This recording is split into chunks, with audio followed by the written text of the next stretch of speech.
Morning Becomes Eclectic, KCRW and KCRW.com. Well, the library at KCRW right now has been built over a period of 30 plus years, so there's some 50,000 plus titles in there, and it's time for us to bring it into the modern age and to digitize all of the songs that we have. The kind of the gold bullion of what everybody does here at KCRW is stored in that library.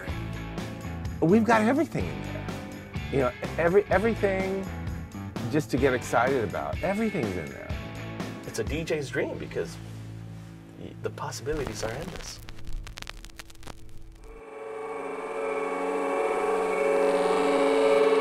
There is no station on the planet that has all these different kinds of music. Very extensive international section. Jazz, got blues, traditional Mexican music. huge African section. Got a classical section. But a lot of pop vinyl as well. Have a Zydeco section. Cuban music. Brazilian music. About everything you can possibly think of in music, you know, we have in there.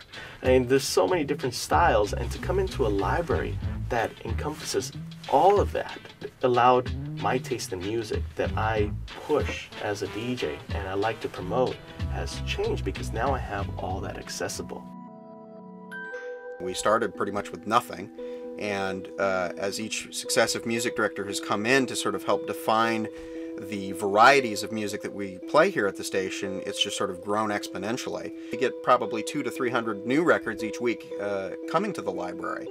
It had gotten to the point where we were so crammed to the gills that for every new record that we were adding to the library, we were having to get rid of an old one just to make room for it. And we just sort of thought that was no good. That's sort of against our aesthetic, because we really wanted this to be just a mammoth archive of all the great music of all time. One of the challenges of this project is coordinating all the different types of media.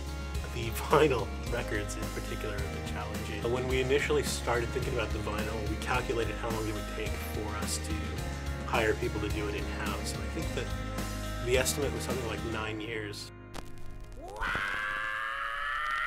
There's a lot of vinyl in there that never got reissued. You know, King Sunny Today made 50 records in Nigeria before he had, you know, his first big hit here, and he really brought the whole world music thing in. We have all those vinyl records. You can't get those anywhere. So we've got to digitize this stuff and make it available. We've done a little bit of research to find out how available they are, and you know, we check places like eBay, and we see that they're going for a couple of $100. Those things are deteriorating, especially the vinyl. Nobody really knows the full shelf life of CDs, so I think it's good for us to digitize what we have, and we'll have access to it for a lot longer.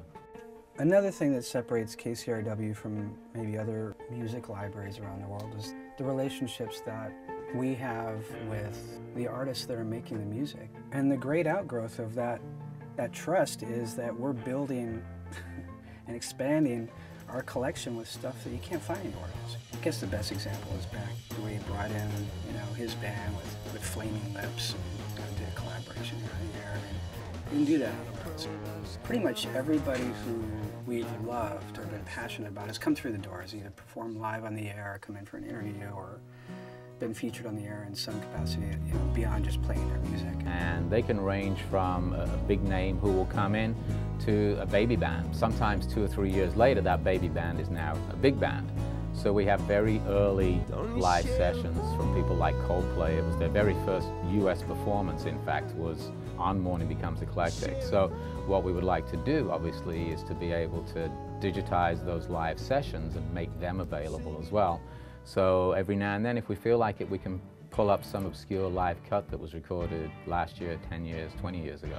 And sometimes you don't really have the time when you're in there to be looking through the whole library to find CDs or LPs that you might want to play on a show.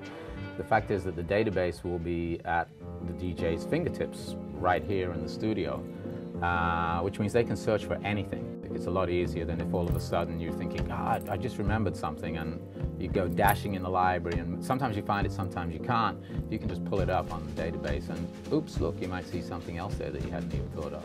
Whoever's on the air has a priority to what's in the library. So if I'm down the hall taping my daily .com show and I'm playing something that Nick wants to play, I've got to play it, and then I have to have my assistant, or I have to run it down there and stick it in his hand and say, okay, here you go. this is a used archive. This is the heart of all of the music programming here at the station.